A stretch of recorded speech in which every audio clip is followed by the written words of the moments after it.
With Formula E taking a trip to South Africa with a street track in Cape Town, I thought it was a good idea to take a look back at another street track that took place in the country.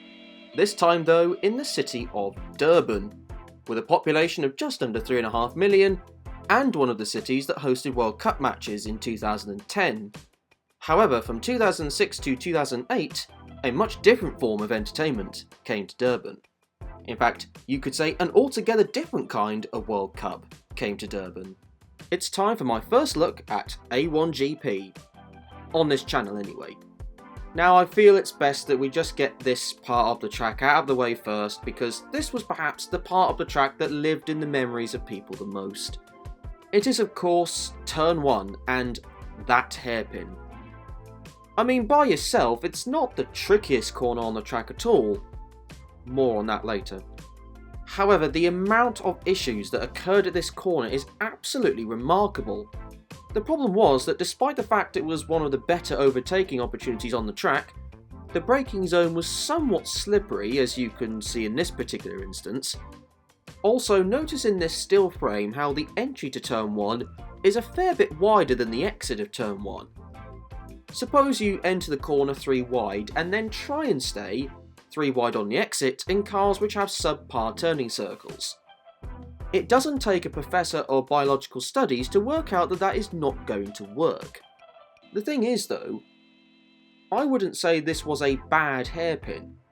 There have been narrower and tighter ones in the past which have caused far less chaos than this did, but in terms of a corner, aren't as good in the sense of practicalities compared to the first corner in Durban.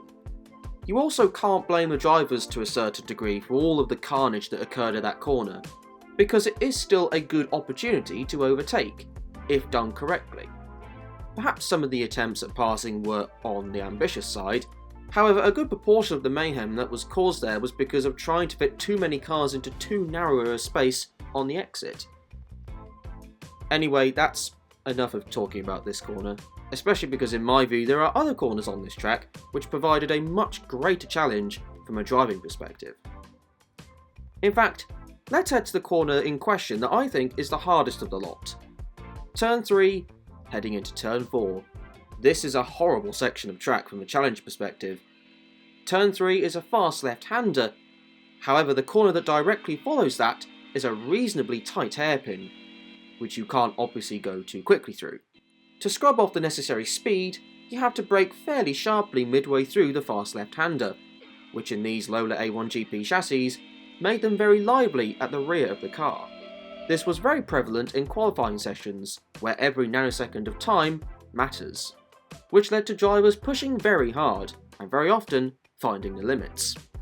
That wasn't the only section that proved tricky. The following chicane was an area that provided plenty of challenge to the drivers, especially one particular aspect of the chicane, which I will call the curbs of unbridled anxiousness. If you collected the curb at the wrong angle, then either your front wing would disintegrate instantaneously, or you'd be hitting something pretty solid. The chicane itself wasn't exactly awful, it was just how the curbs affected your car if hit incorrectly. On to the rest of the track now. After the first sector, this track is really fast by street circuit standards. Once you go past Turn 8, which looks like a very satisfying corner to get right, an enormous straight, which isn't straight, lay ahead of you. It's another one of the good passing opportunities on this track. Sure, the upcoming Turn 9 does have an awkward curved braking zone, and the corner is deceptively quick in cars like these. However, with such a long straight and the resultant slipstream you got from the car ahead, it was, along with Turn 1, one of the better passing zones on the track. Past Turn 9 you have what is essentially a kink, but because of the narrow confines, it wasn't as fast as it looked. A very tight yet equally very brilliant fast sweeper follows that kink before you get to the last corner. The track does open up, but it's not what I would call a recommended area of the track to attempt to pass. Another amazing corner this one is pretty much Turn 8 copy and pasted, and realistically who wouldn't want that? This track is remembered very fondly because it produced some fantastic races, full of drama, excitement, Turn 1 mayhem, and intense final lap battles which I won't show because that'll spoil what the result of those antics were.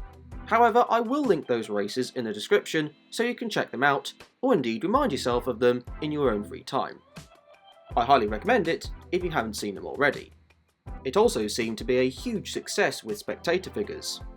Over 105,000 people attended the first event. However, after 2008, the track wasn't used by A1GP again, with the series then heading over to Kyalami.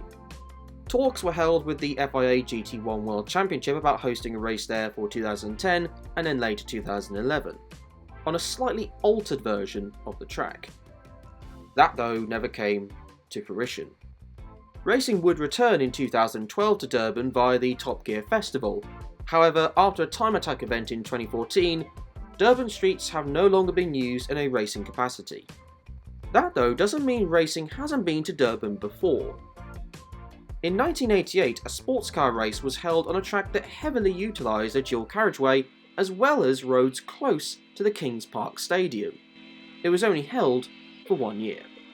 As far as tracks go, it was pretty straightforward in terms of layout. There were a few chicanes, which were done due to the layout of things like intersection curbs, etc. Plus a hairpin which brought you from one side of the dual carriageway to the other side.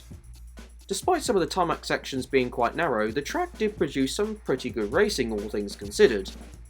It took until A1GP arrived in 2006 for racing to come back to Durban streets, with the just over 2-mile circuit I just went over. An interesting fact about this track is that the company that created the circuit, D3 Motorsport Development, had also created the Surfers Paradise track, a circuit which I don't think will end up in this particular series. That though is going to be it for this video, although while we're on the subject of tracks for this series, say in the comment section what tracks you'd like to see featured in this series. However, thank you very much for watching, and until the next video, enjoy the rest of your day.